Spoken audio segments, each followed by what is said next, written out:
Hello and welcome to the Chaos Standard Podcast. I'm Uncle Flacco, and that's right, I can upload multiple videos in a row on time. One video per week, every week, here in the Chaos Standard Podcast. You never thought it would happen, but we're so back, gamers. And what an episode we have today. We're talking about math. We're talking about math. And we're talking about math. That's right. It's how many copies of a card you should be playing in your deck. But before we get into that, we have a tradition around here to introduce the current format. And that format is Time Spiral and the Time Shifted Sheet, M12, Guilds of Ravnica, Cold Snap, Born of the Gods, and Dominaria United, with Hypergenesis and Shieldred the Apocalypse on the ban list. Without further ado, let's get right into it.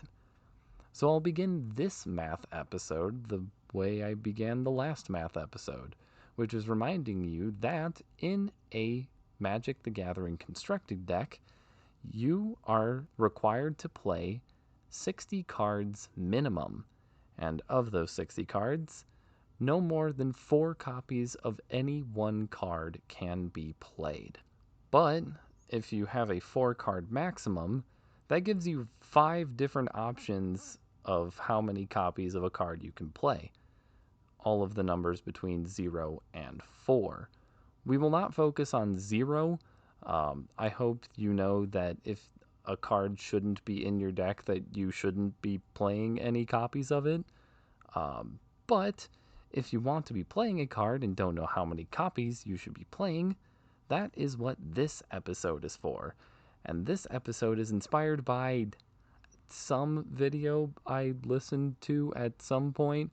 I'm terribly sorry. I tried to find it, but after an hour or so of searching, I couldn't find it. I think it was a Good Morning Magic video, but I looked through every single video in their catalog and I couldn't find it. So if anyone knows what video this is, please let me know in the comments. I would love to give that video a shout out.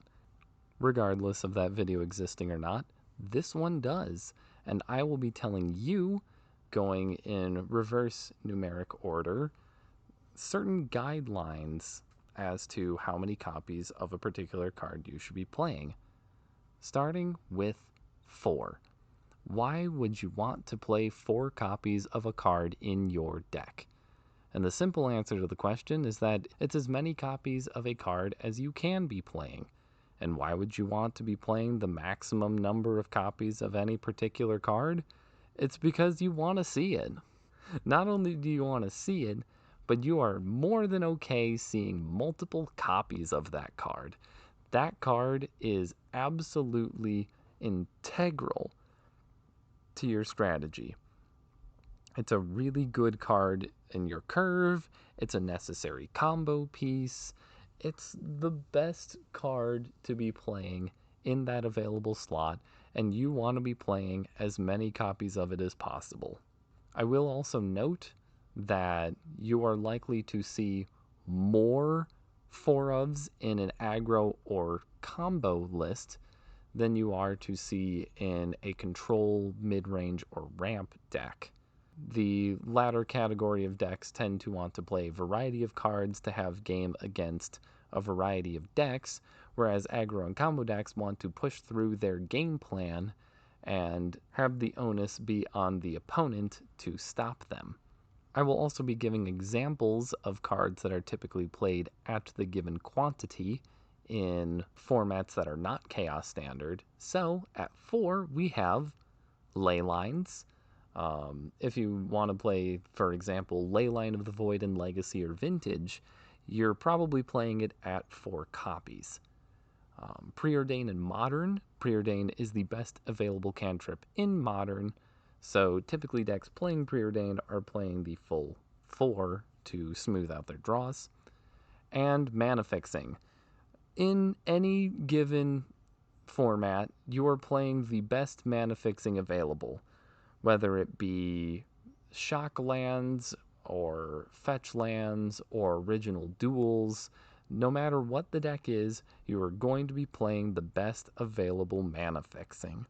If you, of course, need the mana fixing. Now, why would you ever want to play 3 copies of a card in your deck list? Well, 3 is typically the quantity where you want to see a card almost every single game, but you may be less comfortable drawing 2 or 3 copies of that card. So if you're ever asking yourself, do I want to play 3 or 4 copies of this card? You should ask yourself, are you okay drawing multiple copies of it every single game?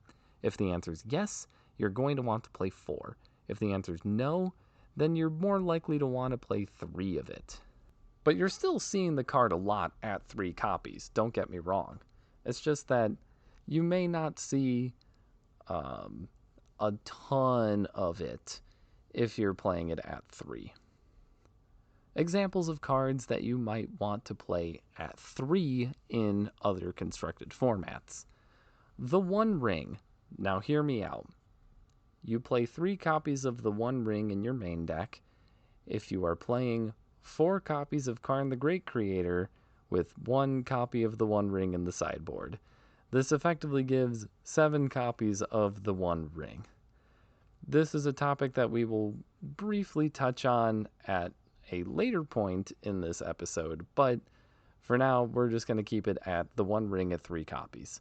Murktide Regent is another card. It is a little bit bricky in multiples because it can sometimes be a little difficult to cast additional copies of Murktide Regent, but Murktide Regent is one of the best available finishers in blue, so you do want to see Murktide Regent quite a lot if you are playing a instant or sorcery based blue deck.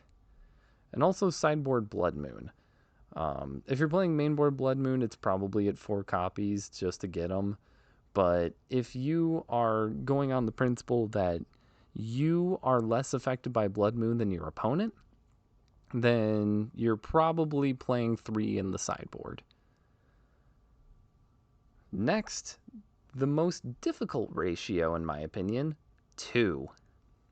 And this is legitimately a question that you could probably ask, or have probably asked, if you're, let's say, an intermediate level player. Why would I ever want to play 2 copies of a card in either the main or the sideboard? And I think the answer to that is a little more nebulous. I will, of course, give some pointers about it, but it's definitely less cut and dry than the other numbers. At 2 copies, you are less than likely to see it during any given game, but you are fairly likely to see it over the course of a set. This is a card that you do want to draw occasionally, but maybe it's not something that you always want to see in every matchup, but is good enough against most matchups, or maybe you have some way to get rid of it, like you can discard it if it's unnecessary, right? Or maybe you just have so much card draw that maybe you want to see this in the late game, but you don't necessarily want to see it early, so you can afford to play a bunch of card draw spells and then only 2 copies of, let's say, a finisher in your deck. Maybe you only have like 2 Grape Shot in your Storm deck, for instance. It can also be some sort of tutor target that maybe you don't always want to see while you're playing the game, but you don't want to get completely blown out of the game if that one combo piece gets removed somehow, whether it be discarded or countered or whatnot. You want to have a second copy in your deck so that you don't automatically lose on the spot. 2 also happens to be, personally, my default quantity when I add a card to a sideboard. In fact, I've come up with the term Flacco sideboard for a sideboard that has 6 2-ofs and 1 3-of, because it is the closest you can get to only having 2 Ubs in your sideboard. This is a sideboard ratio that I have built so frequently. Sometimes I build it multiple times in the same format, and it's very funny whenever I do it. I just go, hey, I did the thing again. But in other formats, examples of 2 ofs that you would play are Veil of Summer in the sideboard. I think TES in Legacy is playing 4 Veil of Summer in the main board, but if you're sideboarding into Veil of Summer, it's usually at 2 copies. Underworld Breach in a fair context, like if you're playing it in a Modern Hollow one, I think it's at 2 copies, or I think Vintage Breach decks play it at 2 copies as well. And then fetch lands in monocolored decks. For example, if you're playing a white deck, you usually play 2 copies each of Flooded Strand, Marsh Flats, Arid Mesa, and Windswept Heath for a total of 8 different fetch lands, but you split it across the 4 so that Pithing Needle or whatever doesn't completely blow you out that often. And again, I'll get to it, just not yet. Let me get through one more number and then we'll talk about it. The last number I want to get through is 1. Why would you ever play 1 copy of a card in your deck? And it is because it is a tutor target, or it's an incredibly niche card that you think is really good against a particular deck that you want to be good against in game 1. But yeah, it's usually just a tutor target. Also, the reason why I think that the video does exist is because I actually learned from that video. And the thing that I learned from that video is the first copy of a card is the most important, because going from 0 to 1 gives you the opportunity to draw the card at all.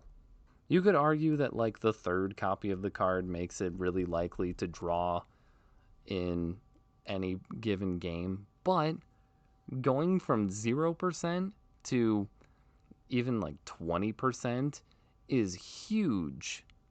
If you are in a late game scenario and you are really begging for a board wipe and you didn't put a board wipe in your deck, you're not going to draw it. But if you put 1 board wipe in your deck, you have a very small chance to actually draw that board wipe when you need it. And it can turn the game around. But what about real decks in other formats? What cards do they play at 1 copy? The first card is Liquimetal Coating. This is just a stand-in for Wishboard targets in general. Liquimetal Coating almost never gets played in the main board ever. But if you're playing Karn the Great Creator, you're more often than not playing Liquimetal Coating in the sideboard to do the whole land destruction thing with it. Triomes also typically get played as a one-of, either to turn on Leyline Binding, or maybe there are a bunch of Triomes that you play in domain decks in various formats. And the last card that I want to highlight is Arctic Merfolk. For those of you who don't know, I am a big fan of Aluren, so shoutouts to Arctic Merfolk and Aluren. The card's crazy. Why does something have a kicker cost of returning a creature to your hand? That's crazy. Anyways, I do want to mention now a couple of different rule bends. And the first one is the one that I have been hinting at this entire time: running multiple different cards that fulfill a similar function. So, this could be additional copies of the One Ring via Karn the Great Creator. That could be the fetch lands in the monocolor deck. That could be copies of burn spells in burn decks, right? Like, you can't run 16 copies of Lightning Bolt, but you can run 4 copies of Rift Bolt, 4 copies of Skewer the Critics, 4 copies of Lava Spike, and 4 copies of Lightning Bolt. Or I think they even spoiled a replacement to Lava Spike today in Foundations, so Pioneer players eating good, I guess. And the other thing I want to talk about is one of my favorite decks, Delverless Control. So, for a brief period of time, when people were figuring out Commander Legends Battle for Baldur's Gate, people were experimenting with a blue-red control deck that played almost all of the same cards as a normal Delver deck, but with a couple of more cards to dig through your deck. This allowed the deck to play like 11 different cards in the sideboard, all of them being huge blowout cards against various decks. You know, things like Meltdown. But you would very consistently see all of those cards because you had some of the best digging of any deck in existence.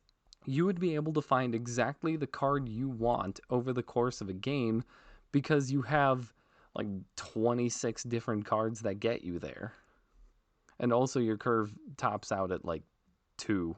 It tops out at almost exactly Expressive Iteration, which is part of the reason why that card got banned. Yeah, if none of you have seen Delverless Control, look it up. It's amazing.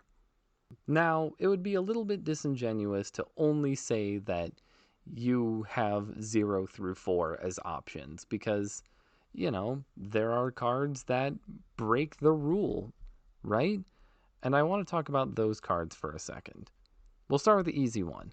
If the card has a different maximum set than 4, you play the maximum number of copies. For example, 7 Dwarves. What, are you going to play 4 7 Dwarves in your deck? Be real, you're playing all 7. What, you want to play like 6 Nazgul? No, you're playing 9. You're either playing 9 or you're playing 0. People, am I right? And now I want to talk about something that is a little bit more difficult to parse. What about cards without a maximum? Think Persistent Petitioners or Shadowborn Apostle. How many copies of those cards do you play? And the answer is a little bit of a cop-out. It depends. But I can say that typically, the more expensive one of those cards is, the fewer copies you actually get to play.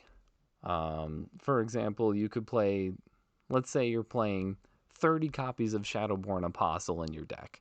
You're probably not going to play 30 copies of Persistent Petitioners. It's probably going to be closer to like 25. Those aren't exactly hard and fast rules, but, you know, probably somewhere around there, depending on what cards you have supporting them. And finally, before I wrap up the episode, I want to go over a couple of different decks from the past and explain what the deck is trying to do and then what ratios of cards that deck played. So first, from Format 4, I want to go over Aqua's black and white mid-range list. This is a list that plays a bunch of small value dudes, and then also has some sack synergies, a little bit of card advantage, and even a combo or 2. So, what cards are being played at 4 copies? The value dudes. Dusk Legion Zealot, Novice Inspector, Unscrupulous Agent, and the best available sack outlet, Priest of Forgotten Gods. What cards are being played at 3 copies? The cards that top the curve, Vampire Nighthawk and Basilica Bellhaunt, as well as the card advantage engines, Phyrexian Arena and Dead Revels. What cards are being played at 2 copies? Well, there are 4 removal spells in the deck, but they're split between 2 and 2. Moment of Craving is better against aggro, whereas Long Goodbye is just the best available removal spell in the format. There are also 2 copies of quote-unquote combo pieces. Gutter Bones is the best available sack target, but isn't very good outside of that. It's like, a 1-mana 2/1, but it doesn't really generate value on its own, so you don't usually want to see a ton of copies of it. And Bloodthrone Vampire as a card that combos with Escape Tunnel. You can use Escape Tunnel to give the Bloodthrone Vampire unblockable, and then sack your board to it to give yourself a gigantic unblockable threat to swing in for lethal. Now, the sideboard has additional copies of things like Vampire Nighthawk and Moment of Craving. It has Baffling End as an additional removal spell. It has things like Assemble the Players and Kaya for slower matchups. And it even has a couple of Worship to cheese out some games. And then it's playing a bunch of duels in its colors. We don't need to worry about that. And the other deck I want to highlight is Huey's Storm deck from last format. This is a deck that uses the synergy between Unexpected Windfall and Reverberate to play a copy of Draw 2, Gain 2 Treasure, and then copy it with a 2-mana copy spell in order to just chain through your deck, generate a bunch of Storm, and then kill your opponent with a decently big Ignite Memories. Note, this is not the Storm deck that I built. The Storm deck that I built used Locket of Yesterdays with Chromatic Sphere and Chromatic Star, but this deck is very sweet, and it is also really nice in its ratio of non-land cards, which is to say that there are 10 4-ofs and 20 lands. That's the whole deck. 10 4-ofs and 20 lands. Notably, because we both came to the conclusion that Wish was too expensive for the Storm deck, we had to play our win conditions in the main board, which means that Ignite Memories was played at 4 copies. But other than that, we have 4 Big Score and 4 Unexpected Windfall as the Draw 2 and Create 2 treasures. We have 4 Reverberate and 4 Expansion Explosion as the copy spells. Explosion also served as a way to do a little bit of extra damage that maybe Ignite Memories didn't. And there's also 4 Ancestral, 4 Ponder, and 4 Opt, and 4 copies of Lotus Bloom and 4 copies of Prismatic Lens. Some mana rocks and fixing. Good stuff. In the sideboard, check for traps in order to push through counter magic, Mana Leak to counter opponent stuff, Unlicensed Hearse if they're doing graveyard shenanigans, Breath of Darigaz and Ancient Grudge to slow down aggro and fight through artifacts, respectively, and an alternate win condition, Niv Mizzet Parun. This card was very annoying when I played the control deck into it. I mistakenly took out all of my removal for Niv Mizzet, so if it ever resolved, which it's going to resolve, it's an uncounterable spell, I lost the game in a matter of 2 to 3 turns. It was very annoying, and I was very dumb playing into it. But it was a really cool deck, and I really liked seeing it in action. So yeah, that is going to do it for today's episode. I thank you so much for listening. If you would like to join us, the link, as always, is in the description, and we'd love to have you here. But that's all I have for now, so thank you guys so much for listening. I'll see you next time.